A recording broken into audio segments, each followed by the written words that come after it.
السلام عليكم ورحمة الله وبركاته. الأهلي يكتفي بالمركز الرابع في مونديال الأندية، في بطولة استفاد منها الأهلي كثيرا من وجهة نظري، إذا كان على المستوى الفني أو المستوى المادي. على المستوى المادي الأهلي كده أخد 2 مليون دولار، بالإضافة إلى فلوس الرعاة، بالإضافة لاسم الأهلي اللي هيرتفع في السوق طبعا، في الاسم العالمي، اسم الأهلي العالمي من مباراة كأس العالم، من مجرد مباراته بس مع ريال مدريد. الأهلي بيرتفع ماديا، بيرتفع تسويقيا، فشايف الأهلي استفاد منها ماديا كتير أوي في بطولة العالم للأندية دي. على المستوى الفني الاهلي استفاد برضو منها كتير، لان ده احتكاك قوي ظهر فيها مستوى لعيبه كتير في لعبه كده، يعني اثبتنا يستحق التيشيرت النادي الاهلي، في لعيبه تالقت. نتكلموا يعني جبها واحده واحده. بدايه البطوله دي اثبتت كلامي في الفيديو لما علقت على قائمه كولر، قلت له انا اختلفت على اتنين لعيبه ان هم يدخلوا قائمه النادي الاهلي، اللي هو محمد اشرف الباك الشمال، وقلت لكم محمد فخري، قلت لهم ما لهمش لازمه ان هم يدخلوا قائمه النادي الاهلي في بطوله العالم للانديه، مش هيبقى لهم دور. واثبتت صحه كلام البطوله خلصت اهو، لا محمد اشرف شفناه ولا محمد فخري شفناه. على العكس تماما، كان النهارده ماتش النهارده كان في فرصه ان ممكن شادي حسين يلعب، كان ممكن برونو سافيو خد شويه في اخر ربع ساعه لما محمد شريف خرج، كان بيرسي تاو مش قادر ولعب بيرسي تاو راس حربه. مع الماتش كان النهارده زي النهارده، كان ممكن واحد زي شادي حسين هو اللي لعب اخر ربع ساعه، كان ممكن يعني جاب جون ولا حاجه، كان يعني فوقته بعد كده في الدوري وفي افريقيا، او برونو سافيو. والناس يا جماعه تاني ما تظلمش برونو سافيو. الناس بتحكم على اللعيبه يا جماعه بدري. هقول لكم مثال: كريم فؤاد السنه اللي فاتت، اول سنه ليه مع النادي الاهلي، كله قال لك ده مش بتاع النادي الاهلي، وكان مستواه وحش جدا. السنه دي كان من نجوم النادي الاهلي، اما اتصاب كله زعل جامد وقال لك ده كان خلاص، ده كان بركات الجديد، وكله حزن على اصابه كريم فؤاد. فالناس يعني في لعيبه، انا قلت لكم يا جماعه، في لعيبه ما بتاخدش بسرعه على جو النادي الاهلي، في لعيبه بتاخد وقت، في لعيبه بتخش جو النادي بسرعه. فانا كنت شايف برونو سافي ده كان من اللعيبه اللي بتعوز وقت. وانا شايف مباراه زي النهارده اللي احنا خسرناها، كان ممكن يبقى له دور في اخر ربع ساعه، كان ممكن، يعني شايفه افضل من طاهر 100 مره. يعني طاهر النهارده هو بيجري وخلاص، على الاقل ده ممكن لمسه، يعني ممكن يفاجئك بلمسه، لو هنقول بتقطع منه الكوره كتير، بس عنده المهاره حتى يا جماعه عن طاهر محمد طاهر. ده طاهر محمد طاهر النهارده كان ابيض خالص، والبطوله بصفه عامه هو ابيض، يعني هو لاعب بيجري وخلاص، هو تركه مرتدى سب، اللاعب اللي هو نقول ايه، بس هو جري وخلاص، لكن ككوره وفنيات مفيش، ابيض جدا. بقول لكم كان برونو سافيو كان ممكن يبقى له دور، وشادي حسين مراد زي النهارده كان ممكن لعب، اما محمد شريف خرج كان هو اللي ادى احسن حاجات، احسن من بيرسي تاو، كان هيبقى واقف على رجليه. فده اثبتت صحه كلامي، الاثنين اللي كانوا في القائمه وقلت لكم مش هيبقى لهم دور فعلا، ما لعبوش ولا ثانيه في البطوله. على عكس تمام، كنا محتاجين مباراه النهارده كان ممكن شادي حسين خد فيه، ده كان اختلافي مع كولر من بدايه بطوله العالم للانديه، ما قلت لكم انا كنت شايف الاثنين دول يدخلهم، او الضاوي حتى قلت لكم ممكن كريستو كان ممكن خد ماتش زي النهارده، كنا شايفين اللعيبه كلها معظمها مش في الفورمه، كان ممكن حد فيهم لعب. لكن محمد اشرف ولا محمد فخري قلت لكم كده، او محمد فخري قلت لكم كده كده كده مش هيبقى لهم دور، وهو فعلا هي البطوله خلصت اهي، ما شفناهمش الاثنين في ارض الملعب.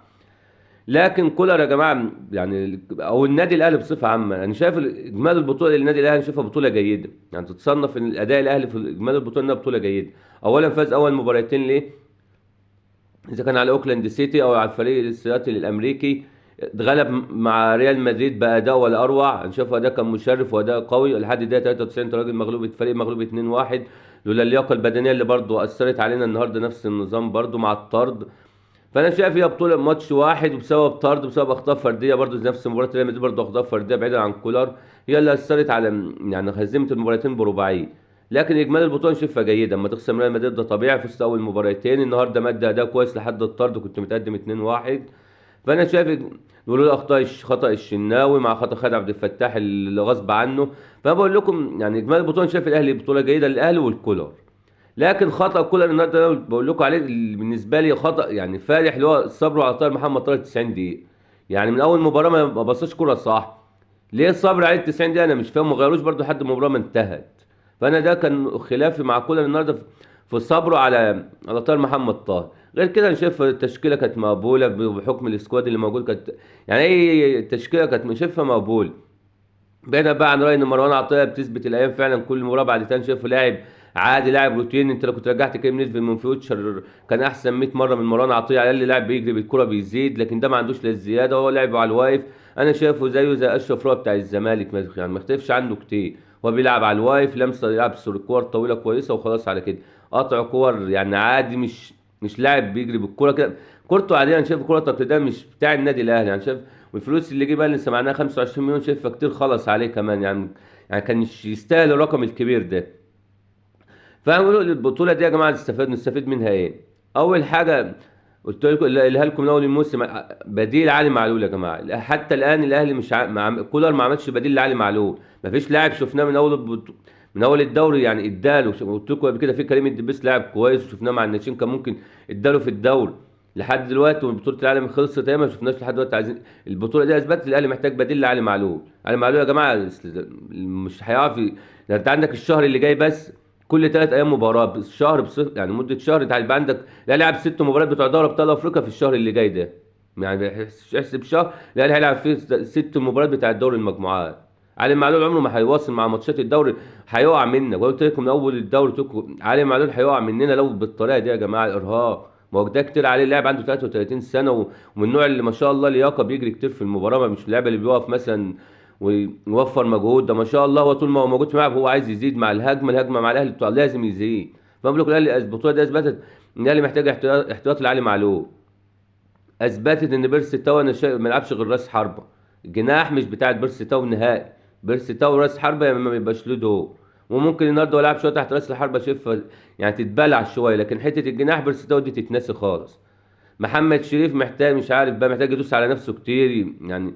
يتدرب يا جماعه تدريبات منفرده طبيعي. ده راس حربه ده يعني يخش تدريبات منفرده كتير لما يبقى انفرادي. ازاي يتعامل مع الكره، ازاي ممكن يلعب الكره لوب من فوق الحارس، ممكن يركنها امتى يمغزل الحارس ويروح يحطها عند المضمون. فشريف فعلا البطوله دي اثبت ان شريف عايز شغل كتير على نفسه، شغل فردي. البطوله دي برضو ورت لنا ان طاهر محمد طاهر كده كفايه عليه خالص في مركز الجناح تمام. ده تشوفه في مركز الباك مش هيبقى له دور مع النادي الاهلي وجهه نظر. يا تلعبوا باك يا ما تلعبوش في النادي الاهلي. انا قلتها كده من قبل الدوري ما يبدا. طاهر ده لان يا جماعه خلاص طاهر نسى المهاره تماما. ده لاعب بيجري بس وعنده لياقه، فاستفيد منه بالباك انه ممكن يزيد مع الهجم. انا شايف هيأديها كويس. الايام العبها مع موسيماني باك منه كان بيأديها كويس.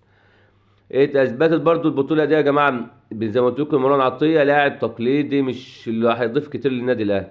والنهارده الكام مباراه اللي لعبها انا شايفه لاعب ما فيهوش يا جماعه اللمسه بتاعت النادي الاهلي. مش هيضيف. وانت غير كده انت داخل لك القندوسي في مركز 8.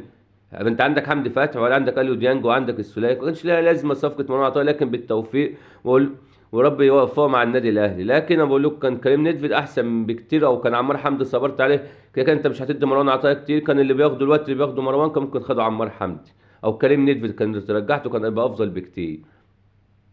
فدي يعني حاجات كده اثبتت النهارده كان برضه يا جماعه قبل ما انسى كان ممكن مباراه زي النهارده كانش خد محمد الشناوي، ما كان ادى لعلي لطفي. وده برضه عشان بس دي مش هتبقى يعني حاجه ايه لا كانت ضروريه يعني. النتيجه اللي ممكن بينت للناس فعلا انت ليه ما كانش يلعب على لطفي. فدي مش هنقولها خطا فادح يعني. يعني قبل المباراه ما فيش حد قال انه المفروض يلعب على لطفي. لكن انا قلت كده بحكم لما شفتها كده فعلا جه في بالي بعد المباراه لما كان ندى على لطفي مباراه زي دي يعني ما كانش مباراه ترتيبيه وعلي لطفي حارس كويس كان خد في مباراه زي دي. فكانت ممكن يعني يا رأي، لكن مش خطأ فادح من كولر. يعني شايف مقبوله برضو كان لعب الشناوي يعني مش عشان خطأ اخطأ الشناوي نقول له ده كان كولر كان المفروض يلعب علي لطفي. بس يا بيت لنا كام حاجه. بيت لنا تاني ان الاهلي محتاج كده جناح. انت ما عندكش غير احمد عبد القادر، ما عندكش غير وحسين الشحات اللي انا بقول لكم شايفه برضو يرجع الظهير الايمن افضل. بس هنقول احمد عبد القادر وحسين الشحات والضاوي اللي لسه هياخد ان شاء الله يبقى لعيب كويس. محتاجين واحد رابع انا شايف اللي هو يشوفوا لنا جناح يعني اجنبي بقى في بدايه السنه الجديده. وخلاص فقط عدت لكن الاهلي محتاج السنه الجديده كده. البطوله دي اثبت لنا محتاج جناح ومحتاج راس حربه. اما نشوفه بقى يدي للشريف يدي لشادي حسين الفتره اللي جايه. برونو سافي ياخد اوقات راس حربه بيرسي تاو. انا شايف برونو سافي ما تدوش غير في راس الحرب عشان ما تظلموش. اختبروا في راس الحرب غير كده ما يتدلوش. فانا بقول لكم يختبروا من النص السنه اللي فاضل ده الاربع لعيبه. عندك افريقيا وعندك دوري اقوى يعني عندك اختبارات كتير للاعيب. لكن الاهلي كده هيبقى محتاج راس حربه توقعات. انت عندك خلاص الجناح جاي عندك الضاو في مركز 8 انت جالك القندوسي. فالبتاع دي اثبت ان ممكن الاهلي محتاج مع الضاو كمان جناح وراس حرب. لازم الاهلي من دلوقتي يفكر في صفقات الصيفيه في الصفقتين دول. لكن بديل علي معلول مش شايف الاهلي محتاج بديل. الاهلي عنده 3 بس يديله ان كولر يديله. يدي واحد زي كريم الدبيس، يدي واحد زي محمد اشرف، يورينا رأفت خليل.